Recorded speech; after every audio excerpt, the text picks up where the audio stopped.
Hey, everybody, welcome to Love and Reload, the voice of the relocation industry. I am your host, Ben Cross, and I'm so blessed and honored to be here with my friend Glynnis Swan, Global Mobility Program Manager at Microsoft Corporation. Glynnis, how are you doing today? I am doing well. Always looking forward to talking to my friend Ben.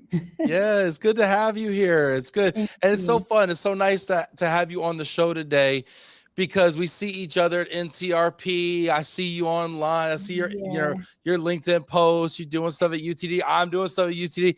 And I feel like we're Mhm. always like kind of like ships passing. We never actually get a moment to be present with one another and talk. So it's good that I got Yes. you kind of to myself for an hour. I'm gonna tell you real quick, Ben. I was kind of jealous last week because I didn't get a picture with you. We could do But one I like saw right you. now. Hold on. What does it look like? Oh, This. well, Oh, put your arm out, Glennis, real quick, real quick. Hey, hey. All right, there we go. We can thank we can you. screenshot that. Thank Yeah, you. being You're silly.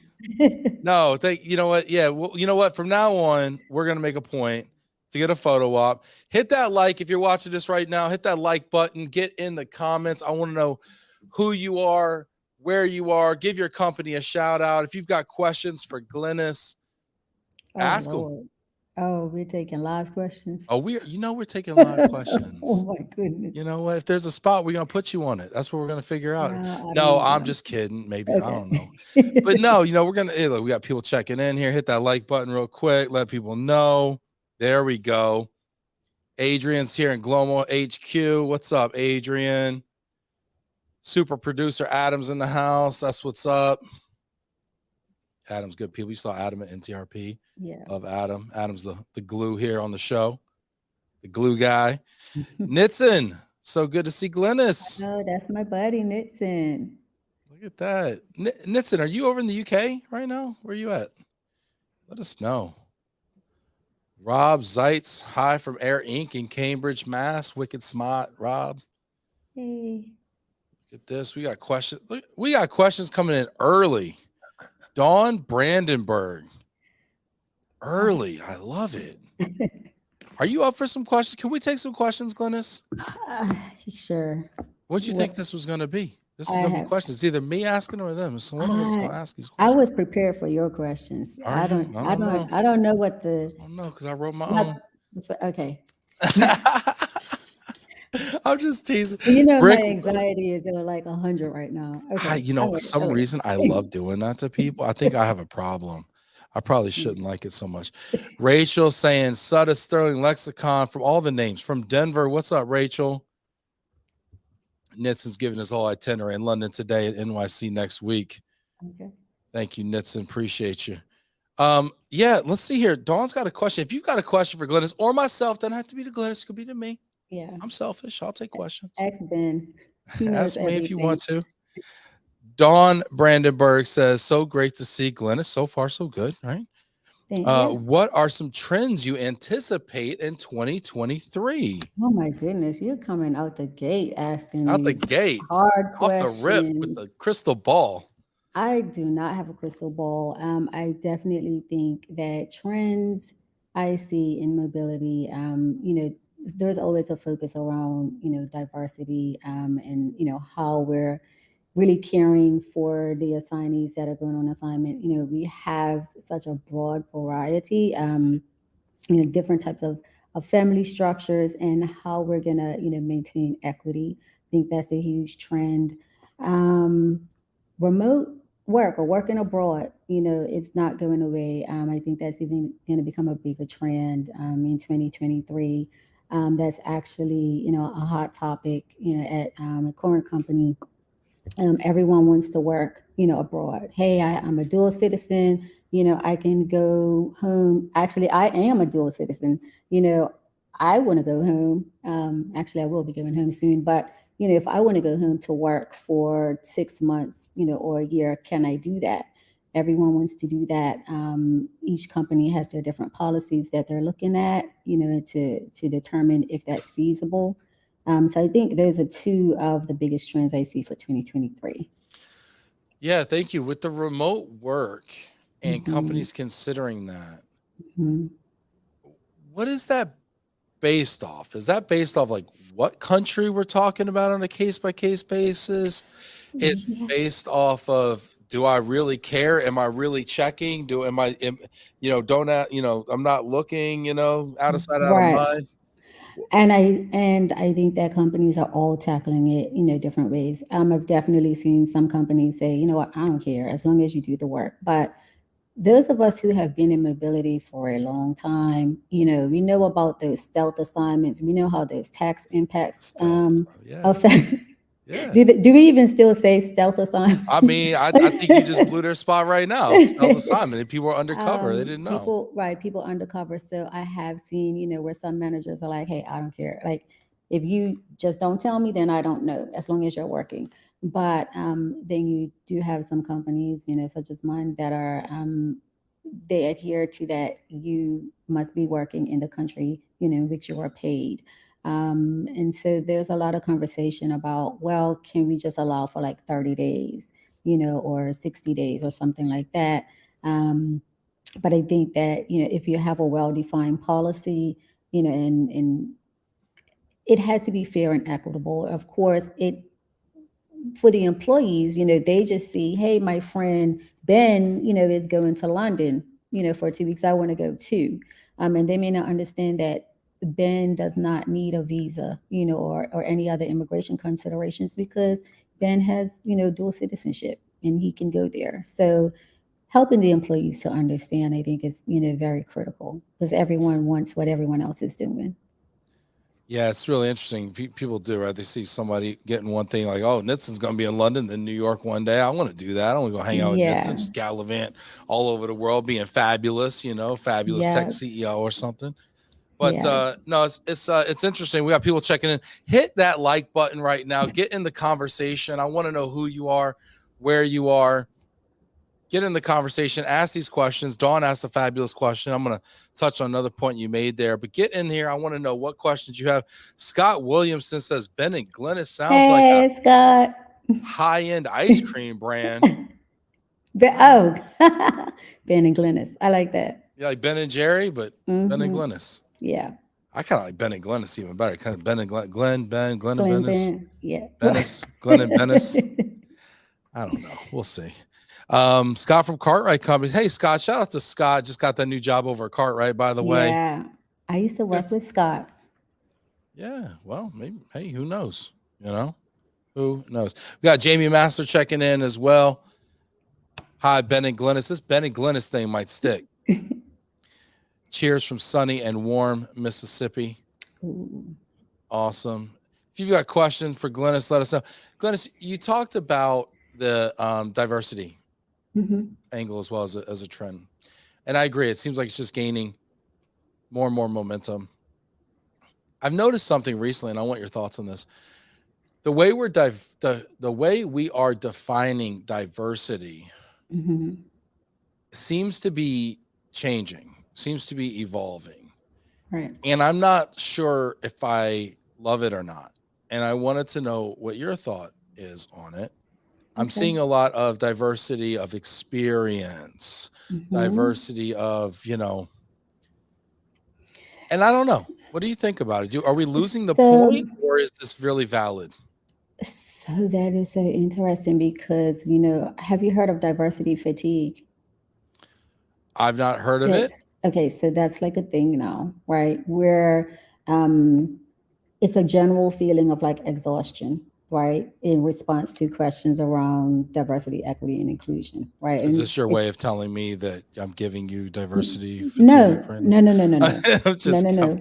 And it's not that, people don't care, right, about diversity, but it's just like, okay, I think most people who are new to, diversity, which of course was brought to the front after the George Floyd, murder, they don't understand that diversity is actually a science and has been around for decades. And I'm saying this, I am not a DE&I expert. Okay. My expertise is mobility. That's my career. Right. Yeah. But I think when, just thinking about what you just said, most people tend to think of diversity as, black, white, the things that we see. And Right. diversity is so much more than that, because we do have diversity of thought. We have diversity of socioeconomic status, right? We have diversity of the things you cannot see. When you look at me, you see a black woman, right? Well, I would think that's what you see. I see a But red scarf. Yeah. but many people don't know that I am from another country, right? I've lived in America, for a number of years, but I'm in Texas, and everyone says when you're a Texan when you've been here for X number of years. I consider myself a Bermudian, right? I'm from Bermuda. Bermuda is a S- British territory, and I s- also have British. I'm sorry, what were you saying? Well, I was just saying, Okay. so the term, like, so like would the term African American not really fit Mhm. then? Is that fair to say or not? I particularly don't split hairs about Black or African American. Yeah. I do have American, citizenship, so I guess I can be considered African American.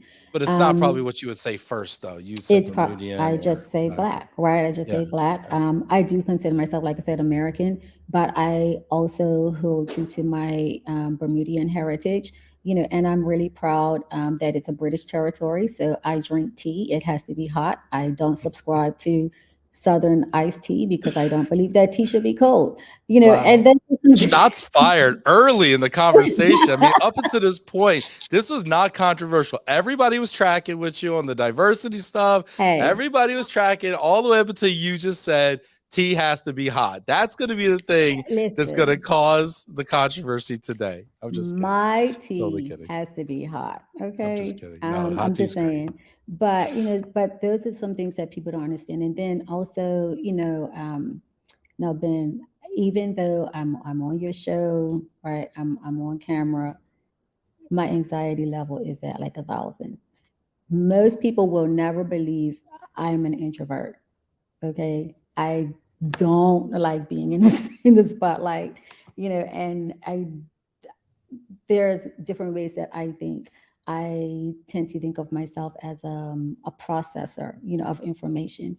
And so for people like me, being in teams of like, high performing people and people that are just loud and, just like all over the place, we tend to sit back and observe and take things in, right? I speak when I have something that I think is of value to say. I don't speak just because I want to speak. And so when you think of diversity, you have, people that are like that.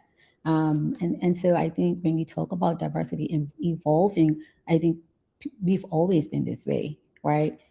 You may just not have realized it. Yeah, no, I think that's really valid. I think it's really interesting, the diversity of experience thing. Yeah. I think it's really interesting when you talking about personality types. I Hmm. think that's really interesting. I heard something recently I'm going to get into here. We've got people checking in here. Put your questions, your comments in here as well. People are checking in. We got Chris Lauderback checking in from Hey, Chris. Arkansas. Look at that. Former president of NTRP. Michelle Hmm. Henry from H Town in the house. Elena, hey, Ben and Glynnis, glad to listen in from the Washington, D.C. area. Love Elena. So good to see you here, Elena. Thank you for joining. Elena said, but watch out because now we bring in the tea into this Oh, and goodness. it's about to get real here. So she's agreeing to disagree. All kidding. Okay. We're just having fun out here. Um, okay. I'll say I have by mistake. I have drink. I have had iced Drunken. tea, drunk iced tea.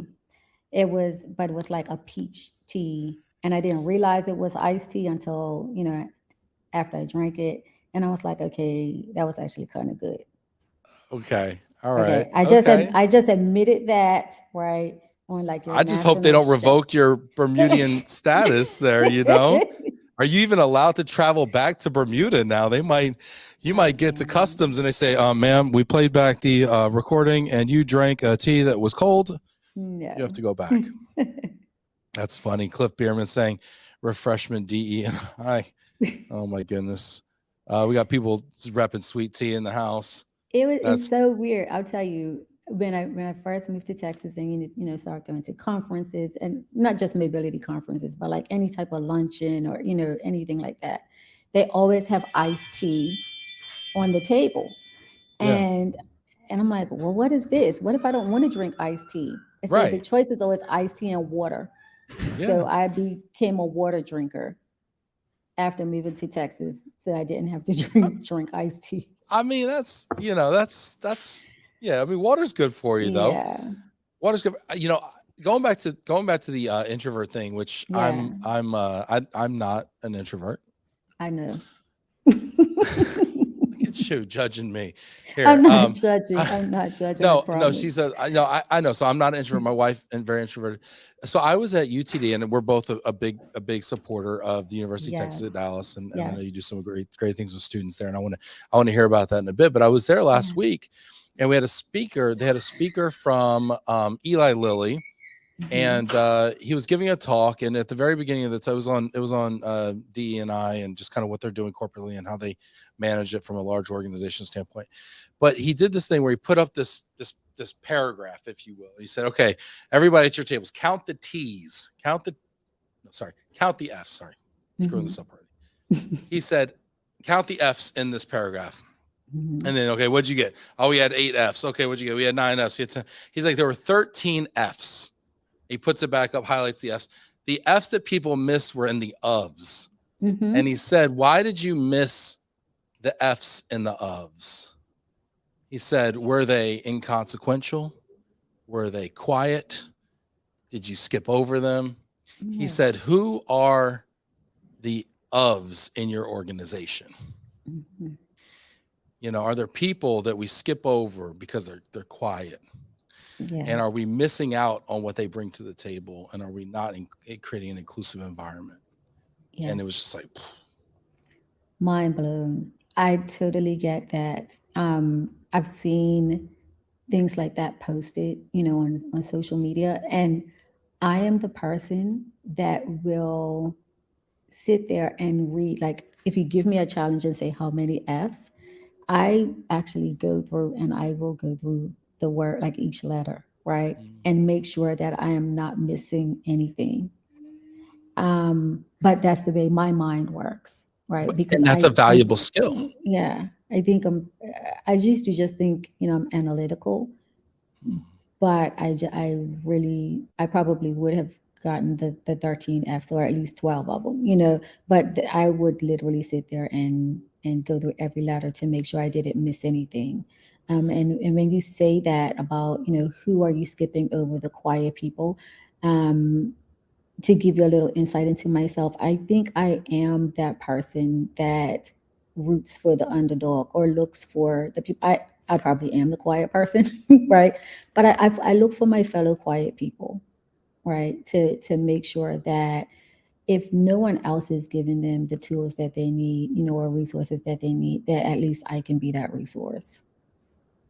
Wow. Because That's we really get cool. skipped over a lot. Yeah. That's really cool.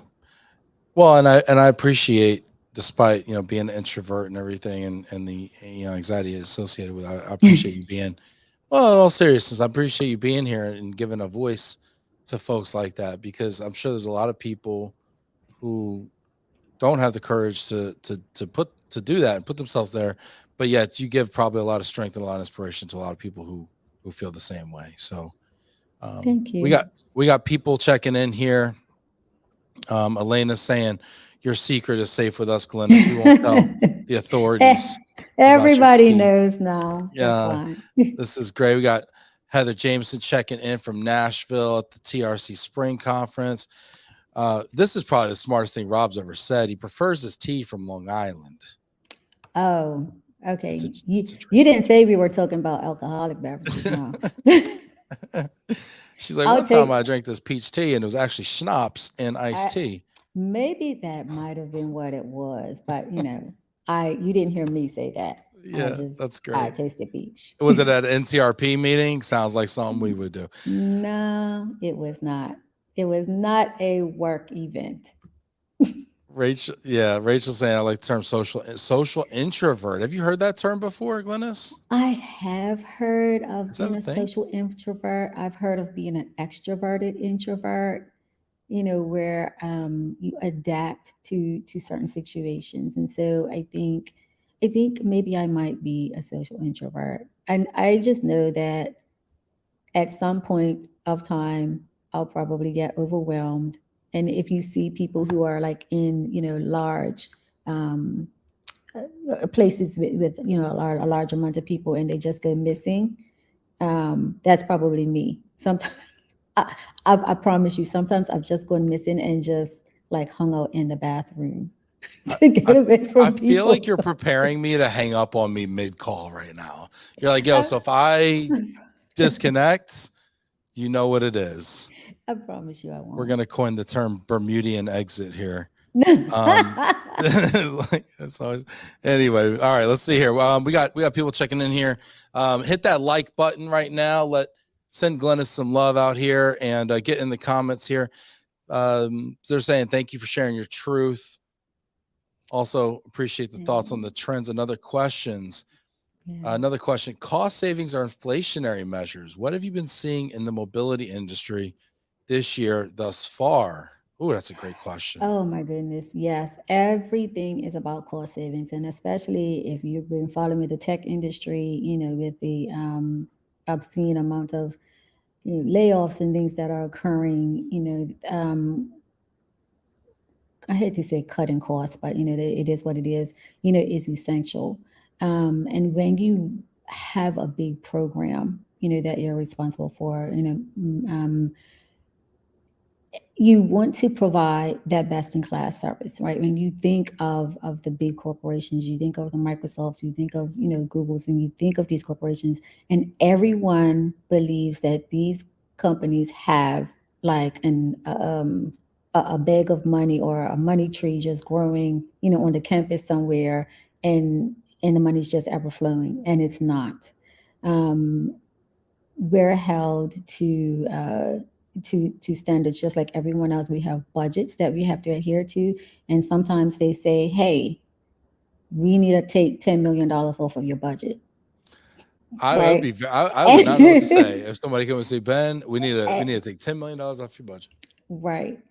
And and we're just like, okay. And when you think $10 million, right? Like, that's a lot of money. Seems But like a what lot. do you have to do? Yeah, you have to do, we have to find ways. So with the increase in technology and AI, and different platforms and things that are coming out, we have to look at ways to save money, but still provide that best in class service. So, there are a few initiatives I not at liberty to share right now on this platform, but the struggle is real. I'm just gonna say that Yeah. we don't have deep pocket. Well, we have deep pockets, but we don't have like sources of income, or no, we don't Just have unlimited, right? unlimited. Unlimited That's what I'm looking resources. for. Unlimited Yeah. resources.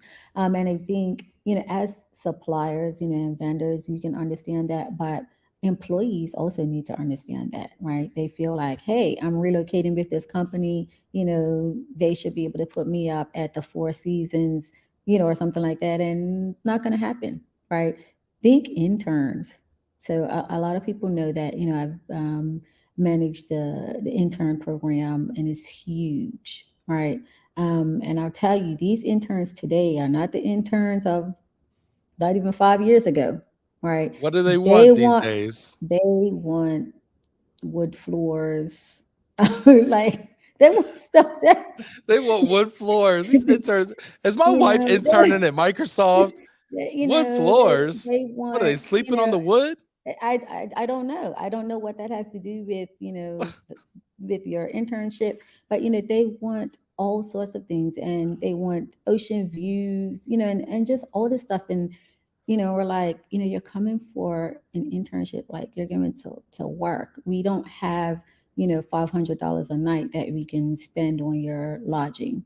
They there's just an insane number of things that that people want, because they think that the company has unlimited resources.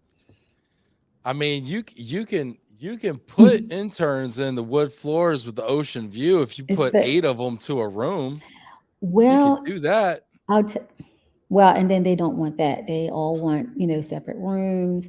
And I mean, I've worked on a number of programs, with interns, and I'll just tell you, like over the years, I've seen interns want to bring the big thing is comfort animals or emotional support animals. Imagine a peacock as an emotional support Just stop animal. it. I'm not Peacock. making this up. A peacock. I'm Pe- like, so where's the peacock gonna sleep? We've had in its own room, obviously. obviously mini Where does your ponies. peacock sleep? In the bed? Probably not. Like Probably. how are we shipping this peacock? You know, like who's paying for this? So all sorts of things like that. We've had peacocks, mini ponies. Mini ponies? You got to be Yeah, kidding me right now. yeah. People bringing mini ponies on the internship? No, they want to. Not on my watch. I don't know. No, that's where we draw the line. So yeah, Mini ponies. but This should have been the top 5. We didn't have peacocks and mini ponies in the top 5. Top 5 craziest intern requests. Good yeah. night. This is great. Get in the comments here. I want to know what your thoughts are. Do you allow mini ponies in your internship program? We're doing a little benchmarking right now. Let us know You what's the know what? craziest thing a transferee or assignee or internee has actually asked to bring along. I want to know. I feel like you put one of those little Velcro vests on a mini pony, you could bring it on a plane. I feel like as long as you got the Mm, little Velcro vest, you can get a peacock mm, anywhere these days. yeah, so yeah, there's a big difference between emotional support and a service animal. So of course, service animals are going to be welcomed, but the policies I've worked with, emotional support animals, that's where they draw a line. I feel like all animals are emotional support animals. I mean, if I eat emotionally, is a cow an emotional support animal? Or is it dinner? But that dinner supports me emotionally. Okay, I get emotional. Have you seen me eat a steak? I get emotional. All I, right, I'm just saying. oh my I'm goodness. just saying. Adam's rolling his eyes. You know it's true, Adam. You see me eat a steak. Aaron saying, "Wow, peacocks, that's unbelievable." Glynnis, stay strong. You may need an emotional support animal if people keep applying with these peacocks. Oh, get out of town. Somebody said a scorpion named Satan. You got to be joking me right Yeah, now. That's somebody yeah, brought. Honestly, though, that's called a stealth assignment. You could yeah, bring a scorpion in your pocket. Nobody even know about yeah. it. Until you get stung. I mean, that sounds like travel Yeah. insurance or something needs to get involved there. I don't know. We got people checking in from Sierra Leone. What's up, Susan? Good to see you Ooh. there. People checking in. That's great. Hosea Botley from Seattle. What's up, Hosea? Jonathan Johnson from Prosper, Texas. Glynnis is such an amazing person and an important part of the NTRP. Thank you. Isn't I that love the nice? NTRP. Let me tell you something. Tell me. The NTRP, and I'm also going to give props to HRP because I get a lot of love from Houston, have been, just a source of support. I mean, I just love everyone from those organizations. And I know, that they have these chapters, all over, but I don't think anyone holds a candle to our chapters in Texas. I'm just saying that. Yeah, I said it. Wow. This is surprisingly controversial. First, it was anti-Ice T rhetoric, and No, now oh it's my goodness. now it's a pro Texas. No, this is great. I'm with you though. I like it. Rep your chapters. Rob saying disappearance of the Bermuda Triangle. Oh, that's funny. That's Are we that's gonna where is that? are we gonna talk Because about the Bermuda Triangle? You know, yeah, let's talk that about it. What? Tell that's us about it. literally the number one thing I get asked about. Is the Bermuda Triangle real? And I'm Is just it? gonna put it out there in just for a little education, if you're not aware of where the Bermuda Triangle is. So it's like this little triangle of space in the ocean with Bermuda being at the top. Um, and a lot of people think that Bermuda is further down south in the Caribbean. It's actually more north, and it's like an island by itself. So if you're in North Carolina, Cape Hatteras, North Carolina, and you go 600 miles into the middle of the Atlantic Ocean, there's Bermuda. All right. Um, so Bermuda's at the top, and then it goes down to Miami and then Puerto Rico, and that's what makes a triangle.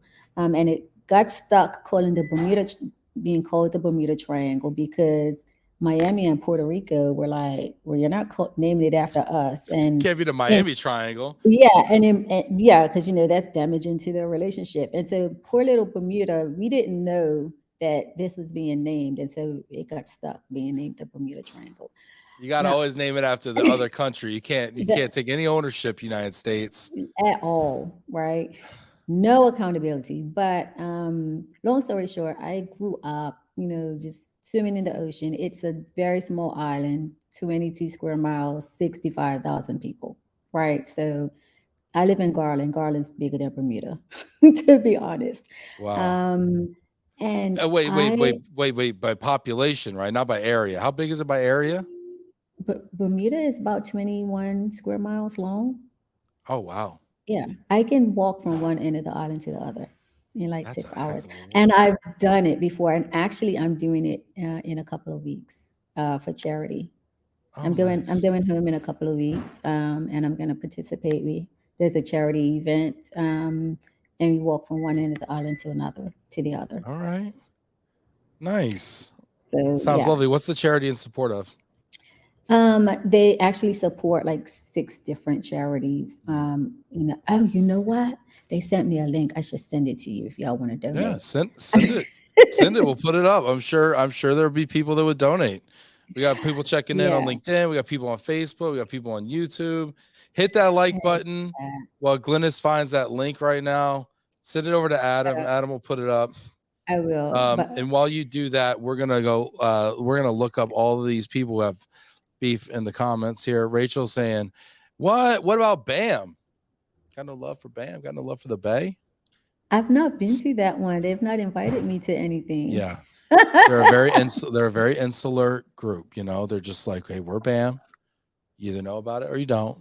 Make the trip or You not. know what? I love meeting all of the mobility professionals, and I'm not just saying that, right? Even though I am an introvert, I do love meeting people.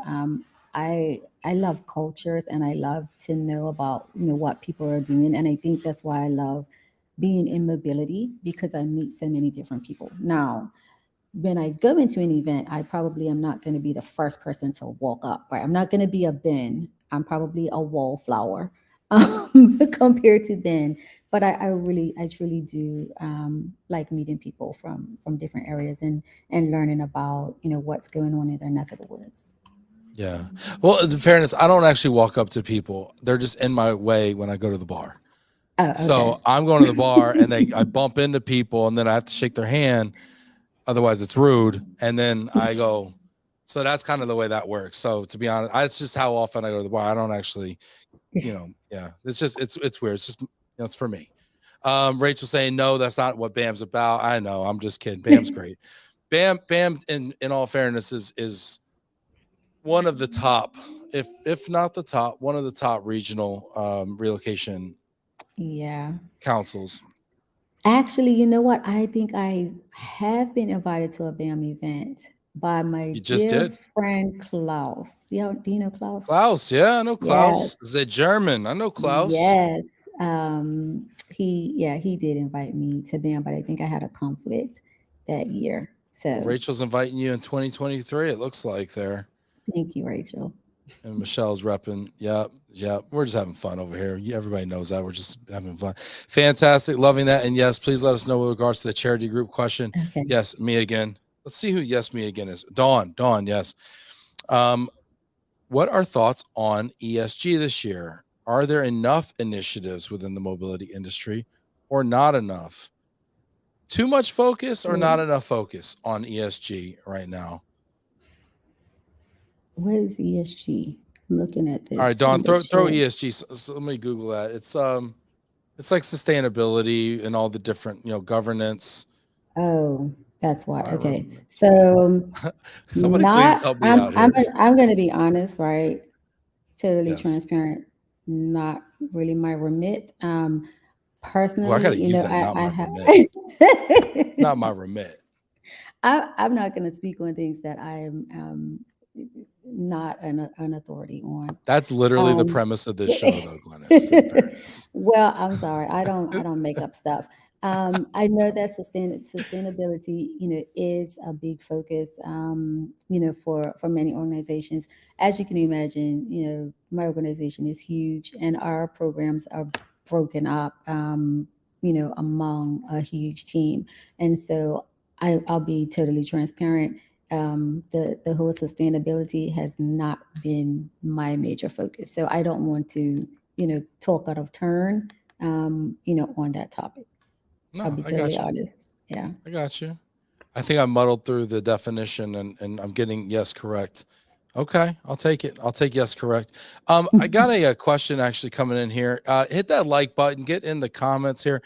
Rick Willard says Glynnis. I always whenever somebody says my name dot dot dot, I feel like I'm in trouble. To be honest with you. Ben dot dot dot. What did you do? No, Glynnis. What do you see companies doing with employees at the mid upper management levels as it concerns working from home and Mhm. telecommuting? Obviously, you have exposure to a large tech company. Is the desire to not relocate a limiting factor to one's career? Do you think that is industry specific? All right, let's break this up into two parts here. Okay. Yeah. So, what are we saying around mid upper management as it concerns working from home and telecommuting? So I think that's very industry specific, and of course, organizational. Larger organizations, you may be able to get away with that. I can tell you that for my position when I was recruited, right, they definitely wanted me to be in person, in the Seattle area. And I'm gonna be honest, I like visiting Seattle. I don't, I don't really want to go to Seattle, right? Little undercover Seattle shade, little stealth No, shade coming. there's no shade at all, right? Okay, this is where we take it back to diversity, right? I come from an island, and I have a specific temperature that my body functions at. And when it goes below 72 degrees, my productivity drops. She's like, I need a comfort climate. I need to bring That's this it. climate. I need a comfort climate. But no, in all seriousness, I think it's really. I don't think you can just put a blanket on it, and say, okay, it's okay or it's not okay. Um, I think the level of strategy needed for the role helps to determine, whether they need to relocate or not. And I think what we're seeing is, especially, since COVID, I think during COVID, a lot of people made decisions on what's more important to them and what they want to do. You have those people that do want to relocate, and you have those people that absolutely do not. And so I think that we see it's more on the employees, or the candidates, decision whether they want to relocate or not. People are perfectly fine saying, I don't want to relocate. Whereas probably pre-COVID, you may have had more people say, you know what, if I have to relocate for this job, that's what I'll do. I think that's a personal decision. But as far as, with the companies, um, I'm seeing more companies want to get to a hybrid model, and not just offering remote. More companies are wanting to get back in person. I think that the leaders that I have spoken to, feel that there is something that is lost when a workforce is totally remote, and I think they Right. want to get that back, right? I think that the innovation, or it's like an incubator, if you think about it, people being able to go to a cubicle or an office, or whatever your structure is like, and bounce ideas off of someone, versus pinging them. And I'll say pinging, like on Yeah. Microsoft Teams, or Yeah. whatever like Teams. Yeah. that. Because I'm gonna be honest with you. I don't like getting pinged all day. And when you have, we have all of these technical tools, right? We have all of this technology. But I think that inhibits productivity also. Sometimes if it's so easy to ping somebody, right? You get pings all day. You get multiple meeting requests, right? I don't know about you, but I know sometimes I have been triple booked with meetings. Can they not And see your calendar and be like, she's already got hey, two? I don't think people care about people's calendars anymore. And you can be triple booked with meetings, but now there's the ability to record meetings. So it's fine if you're not in this meeting, just go back and listen to the recording. Yeah. Well, when do we have time to go back and, and listen to Yeah. the Yeah. recording, Right. of Exactly. Exactly. a meeting?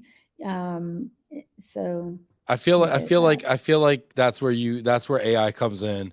Says dictate this, analyze it, tell me what pertains to me, give me the TLDR, two Can line, can what I Chat miss. GPT do that? Yeah, it can. There's actually tools. I'm gonna just talk about some tools I've seen out there. There's a tool called Chorus, and there's a tool that Ring Central is beta testing called Ring Sense, and it will tell you what the conversation was. It will tell you what the gist of the conversation was. It'll Hmm. tell you what the takeaway is, for you, and like Right. all in like this much, because these 30-minute meetings could probably be condensed to like 5 lines, probably. So You have 30-minute meetings? Because my meetings are way longer than 30 minutes. that's a problem. Yeah. So we have a 23-minute morning meeting. Um, Um, and then we typically have half-hour meetings. Sometimes we get hours. Hours are crazy. Hour meetings are crazy. mhm. I think people should bring the 15-minute back, and I think people should also. This was happening a lot during the pandemic, and it has. I don't see it. It went away, but people Mhm. used to end meetings like 5-10 minutes early to like give people bathroom breaks because we were stacked Right. back to back. Yeah. And now I don't see that. So now, You know and then what? the other thing is, I'll be running from an in person to a virtual, and Yeah. you need that like setup time and that hallway time that I'm Yes. not getting anymore. I I'll be really, really honest with you. Sometimes, some days, I could have 7 or 8 hours of meetings, just back to back to back meetings. Wow. And while we're talking about meetings, right? Because Preach. Go. I want to get your take on this.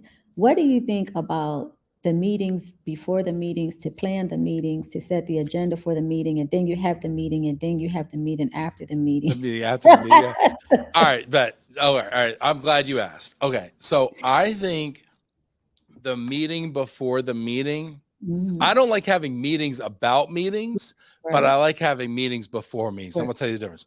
Yeah. Meeting about having a meeting to me seems like over analysis. However, if there's a meeting coming up to make a decision on Thursday at 3 o'clock, and Yeah. I know there's like three stakeholders, and I Yeah. know what I'm about to say in this meeting is not gonna necessarily be readily or obviously adopted, like, oh yeah, obviously, yeah, makes sense. I'll go to stakeholder 1, 2, and 3, and I'll Yeah. say, listen, on Thursday, I'm going to say this. This is why I'm saying it. I'd appreciate your support on this. Yeah. Okay, cool. You got any concerns? Let's do that offline. So everybody, when we get to the meeting on Thursday, is like, yep, makes sense. Yep, makes sense. Motion Yeah. passed, right? So to me, that's the difference between meetings before meetings and meetings about meetings.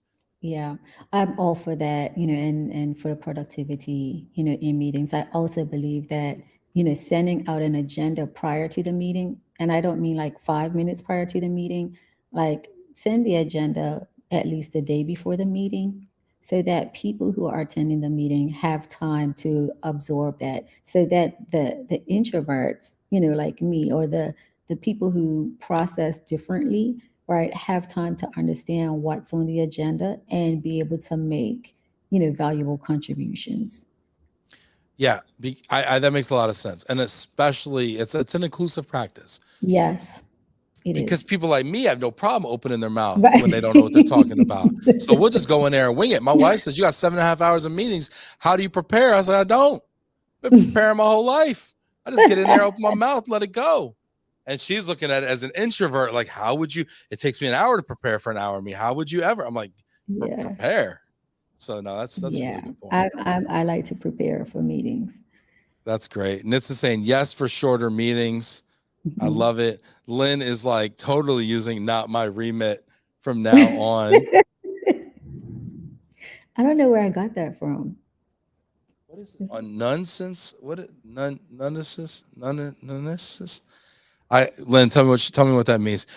Yeah, it's not my Yeah. remit. That's just so classic. It's so good. You know, my other favorite one is Right. my sister-in-law's marrying a guy who will become my brother-in-law. I'm not sure anyway. Mhm. And he says unclear. So if I say to Mhm. him, "Hey, are we going to get pizza after the ball game?" He's like, unclear. What you mean unclear? Like unclear when you don't know the answer or somebody hasn't Yeah. given you enough information or whatever. Unclear Yeah. totally absolves you. It's unclear. That's a professional way of saying I don't know. It's unclear. It's Yeah, unclear. it's great for marriage. Unclear. It's unclear. You busy on Saturday? Unclear. Aaron says 72 degrees equals an emotional support climate. Yes. 1000%. Rick's digging the format. Love it. People said 75 degrees plus. Woof. Now we're getting So I'll 75 tell in you, direct sunlight. well, being in Texas, 75 degrees is what for me it's beautiful. We get up to 100 easily, and it's crazy because in Texas we can't breathe when it's 100 degrees. There's like no breeze or anything. Um, Bacon. where I'm from, the average daily temperature is like 78, with the ocean breeze. And With for a me, that's like breeze. perfect. So, That's lovely. And that breeze just probably just wicks the perspiration off you. So you uh, just kind of yeah, just walk the island today. it's That's all I want. humid. It's humid, but guess what? There are beaches like everywhere. So, Oh, can you imagine? So, before I moved to the U.S., I would go to work, and then, especially if it was a summer day, I just stop at the beach on my way home. Or go home, drop off my stuff, and just go to the beach, or come from school and just go swimming. That's what I miss in Texas, and I'm going to tell you. I know you didn't ask, but talking about please. beaches. So when I first moved to Texas, and I was really homesick. Actually, I got homesick a lot. I try to go home at least once or twice a year.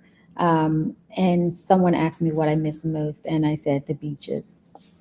Yeah. And they said, "Oh, we have beaches in Texas," and I got I so know where you're excited. going. I You know know. where I'm going, right? I know where you're going with this. Because And I went and I there. was like, really, where? It's And trash. they said Galveston. Trash. It's And trash. this is, I'm probably dating myself, but the internet, was kind of new-ish, right? So I couldn't wait to get home from wherever I was and look up Galveston, right, on the Oh yeah. internet. We didn't have smartphones back then. For any of you younger people listening, we had to go home and dial up on the internet to look stuff up, right? Galveston was big before the internet. Galveston was huge before the phones were smart. Oh my goodness. I looked at the picture and I was like, this cannot be a beach. And then I spoke to someone else and they're like, yeah, you absolutely don't want to go to Galveston, not when you come from an island. So I've never been there. My daughter went there with a band, a school band trip. They stopped in Galveston, and she was like, yeah, mom, that's not for you. So let me tell you, I was there a month ago for spring break. Okay. My wife is very similar. My wife's from an island, Hmm. Staten Island, New York. Hmm. Okay. It's not Bermuda, but it's an island. Right. Okay. There's something about growing up on an island. You find comfort being surrounded by salt water. Yeah. Strangely. Can't Yes. drink it, whatever. Fine. And we've lived around water. So we lived in Tampa Clearwater. We lived in North Carolina. But when she moved to Texas, she was like freaking out because she was landlocked, right? Yeah. And she had it's like a physiological response to not being near the ocean. Yeah. So she's been wanting to go check out the beaches of Texas forever. So spring break, she's like, we're going to Moody Gardens. Oh, And I'll where's tell you that? why they're moody, because it's Galveston. Oh. and we went to Moody Gardens, which is this hotel resort, and it was like the Hmm. nicest place in Galveston, and it wasn't that nice.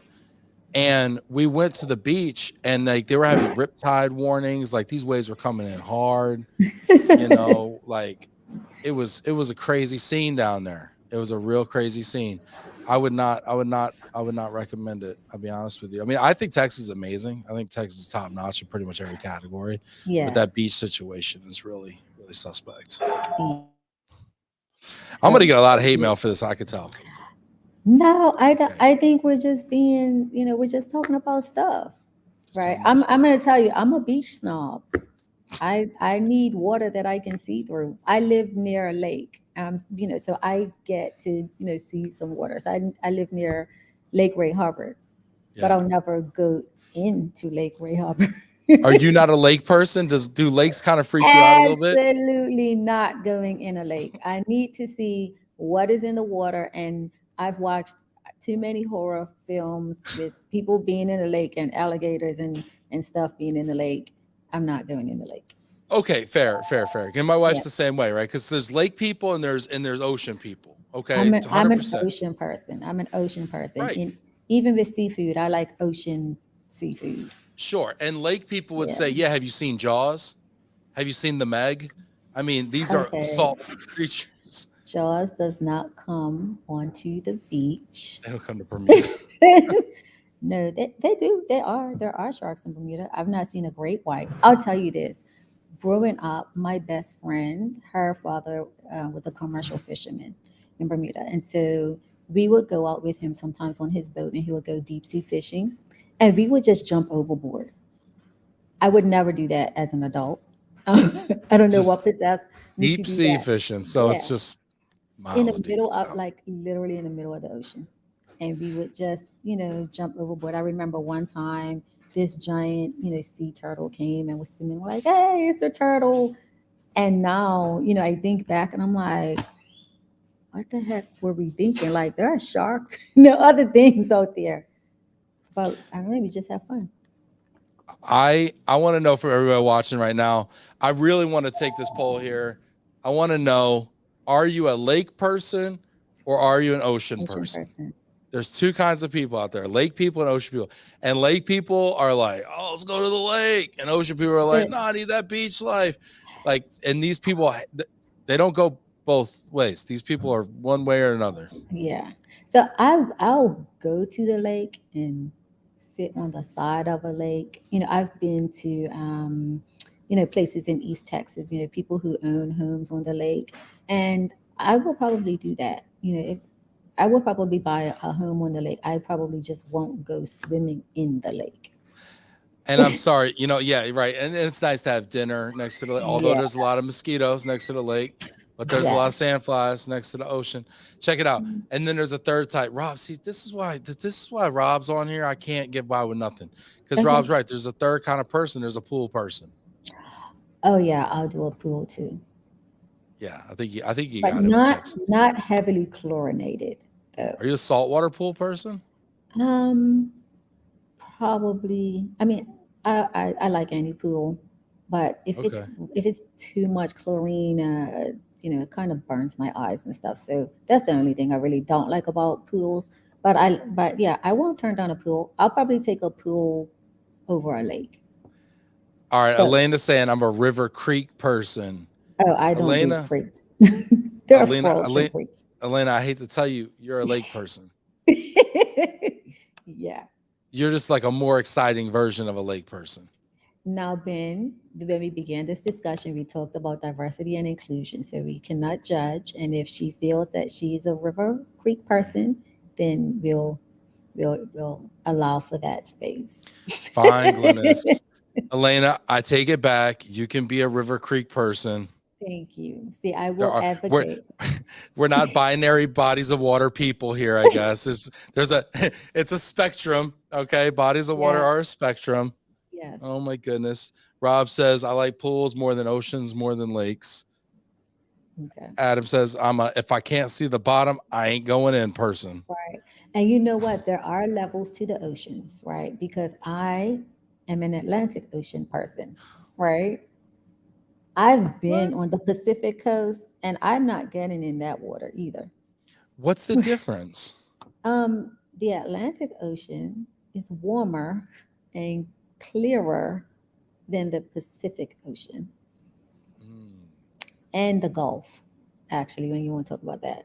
So, yes. okay. I mean, it's still the ocean, right? I'm not judging. It's just where I'm from. Oh, so that's how we get away judging. I'm not judging. I'm It's not just where I'm judging. from. It's just where I'm So, from. Elena, I'm sorry. I'm not judging, but where I'm from, you're a lake person. Okay. No, no, you're doing it all wrong, Ben. You're doing it all wrong. You're doing it all wrong. Oh, we're all having Elena, fun here. I will advocate for you, Elena. I will advocate for you. Elena knows. Elena knows I'm a handful sometimes late in the day. Aaron's a pool person. Got you. Ocean and clean lakes, whatever clean lakes means. I got you. Elena says this is a great diversity exercise. Yes, it is.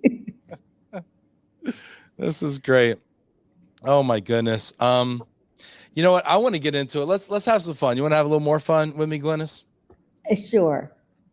That's an Where we go? open-ended. That's a loaded question, Yeah, right? yeah, very much. I don't, when it comes to Ben, I don't know. What's your What's definition of fun? Like, fun? yeah, Yeah. Russian roulette. Like, what's fun? Like, what are we getting into? No, very simple, very Okay. straightforward here. Let's do a top five here. Adam, we got a top five for Glynnis? Ooh, yes. Top five. Glennis, we are Uh-huh. going to go through the top five desserts here, okay? Yes. Because we might have this in common, okay? You can be an ocean person, I can be a lake person. I'm Yes. actually a pool person. Yes. I don't like sand, but that's a whole nother topic. Top five desserts. Number Mm. five, For or me, number one, or number number one. Okay. 15. Well, okay. So It's been a minute. I love all sweets and desserts. Okay. Yes. Um, I'm gonna say my favorite is, well, I'll start from the bottom. I'll start from five. I really love gelato. Yes. So I thought What I was, flavor of gelato? I'm simple. So I would say my new flavor that I like, it's basic, but it's this cookies and cream gelato that I tasted. But I really thought I was doing something with the gelato at Pashugo at the Yeah. mall. Mm-hmm. I recently came, I recently visited Italy and I had gelato in Italy. Wow. Absolute best. Best, What best. makes it different? Because I'm on I, that. I'm it not on that Italy yet. I don't know what they do differently. It's not too sweet. It's like the perfect consistency. And that's where I tasted the cookies and cream. And it was to die for. And I had a mix of like cookies and cream. And then they had this one called pure chocolate. And it was absolutely the most decadent chocolate gelato I have ever tasted in life. It was like not watered down, not watered down chocolate. That's It the was only rich. thing. It Yeah. was super rich and So delicious. okay, if I can't go to Italy, Hmm. but I want to get some gelato, where should I go? I don't know. Like I said, prior to going to Italy, I was at Pishugo at the Prosciutto. mall. Okay, At the mall. So I mean, I at the guess mall. that's great. I would probably think going to like an Italian restaurant. You Yeah, but probably you know get they're some. just getting it from like Kroger. I Well, I don't know. All right, Give them the prosciutto. benefit of the doubt. All right. So actually, I got a Black Walnut Cafe near me, and they got a Um, they got a Oh, gelato case. I've been there. Yes, Yeah. I've been So we'll there. try it. I got Yeah, that nearby. I'll stop by on the way home and surprise my wife with a little bit of maybe gelato. maybe some people who can put it in the link if they've been to, like, if they have some recommendations. That, Yes. yeah, I'll be open to that. Yes. Put some gelato recommendations in the comments. If you've got a gelato spot for those of us who don't get to Italy for gelato tastings, please put that in the comments for us. Quinn saying, visit Lake Tahoe, Glennis. It will make you a lake person.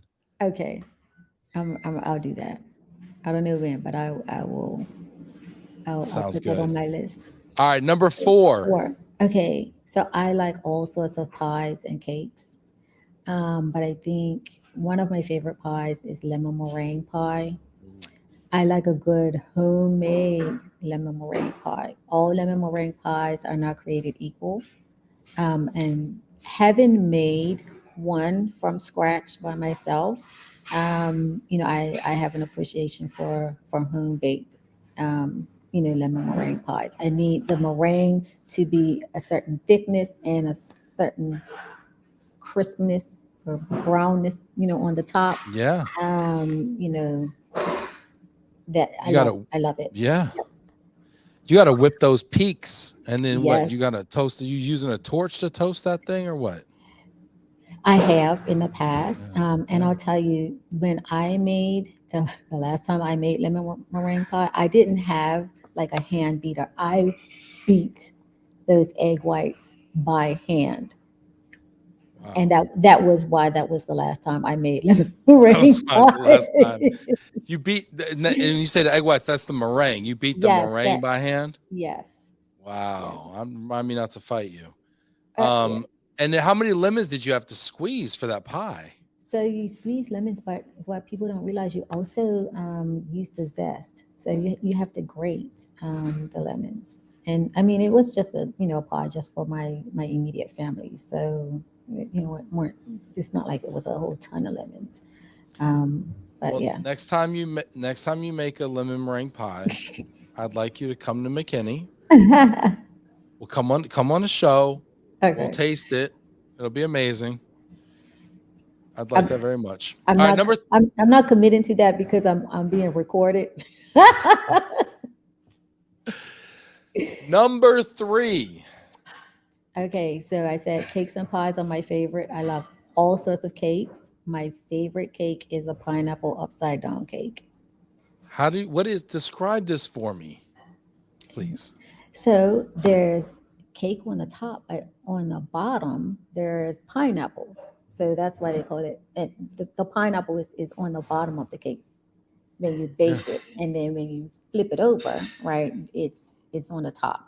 So that's why they Oh, call it a pineapple upside down cake, because you take it out and turn it over.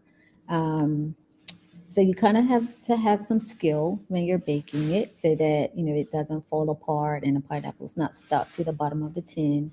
But it's super sweet, loaded in calories and sugar, and I think that's the best part of it.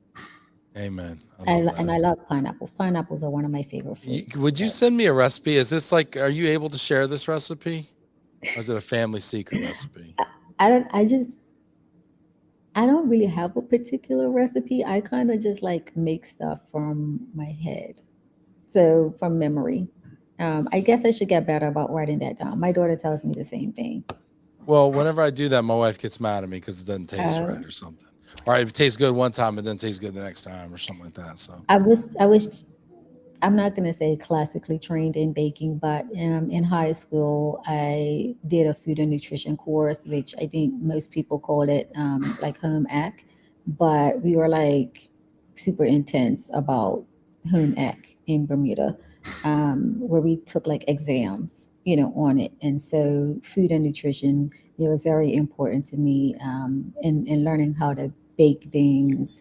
It's just something that is it's just something I've been doing for a while. So I love the Bermudan definition of food and nutrition. yeah. If it's pineapple upside down cake, Yeah.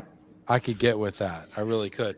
Number Okay. 2, Gingerbread, but it has to have the gooey top. what's a gooey top? I know what So gingerbread is. What's a gooey so top?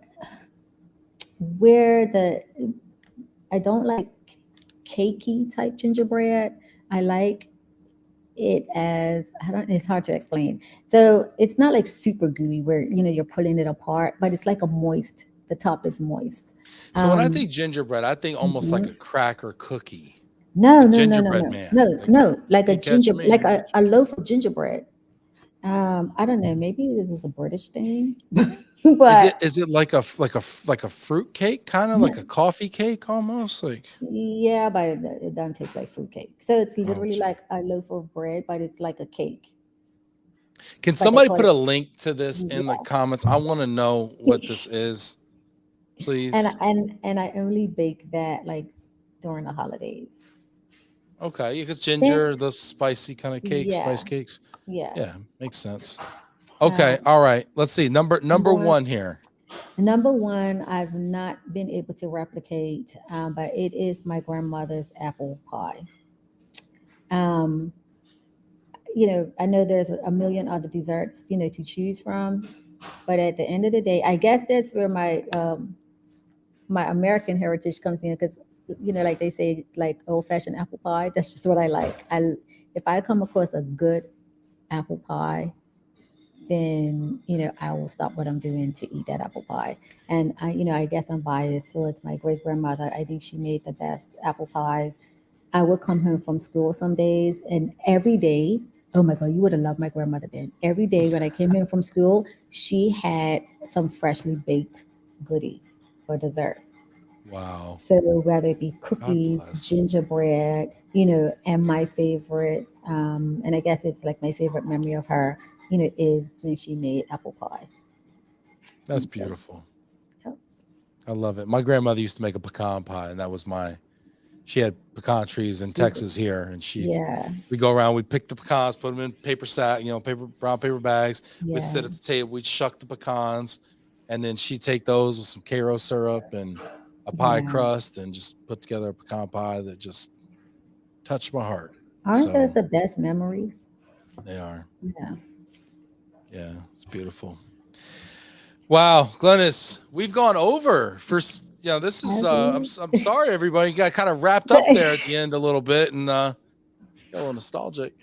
Glennis, this has been a lot of fun. Everybody out there, thank you for watching. Get in the comments, send Glennis some love out there. Hit that like button as well, please. Let us know what you think of the show. I think Glennis did an amazing job. Glennis, Thank you want to you. leave us maybe with just a final thought before we adjourn today? Um, I don't know. I just really want to thank you, for having me on your show. Of course, I really have felt all the love from everyone. I don't know what final That's thoughts I cool. have. Don't judge me, everyone. No, I'm just you've being been great. me. Thank you for being here with us. Thank you. Thanks everybody for watching as well. We've got 2 more shows this week. Actually, it's a 4-show week. We will be at UTD tomorrow for the sustainability conference, and we will be actually interviewing the winners of the students who win the sustainability conference. So that'll be super cool on location. And then on Friday, we have Brian Limperopoulos, Vice President, and President Chuck White of the International Association of Movers, talking about the October conference. It's going to be 1,800 people from 120 countries up in Toronto. It is going to be the biggest conference in the relocation and moving industry. So we're going to be previewing that as well. So thank you for everybody who's here. Hit that like button. Again, people were loving you, Glynnis. Look at that. Look at that. Thank you. What's that? Tomorrow. Oh, I got this just in. This just in. Tomorrow's show was actually on the Love and Relo page on LinkedIn, not on the Ben Cross page on LinkedIn. So make sure you follow Love and Relo on LinkedIn and Love and Relo on Instagram as well. So anyway, this is awesome. Thanks, Glennis. Appreciate you. Thanks everybody for being here.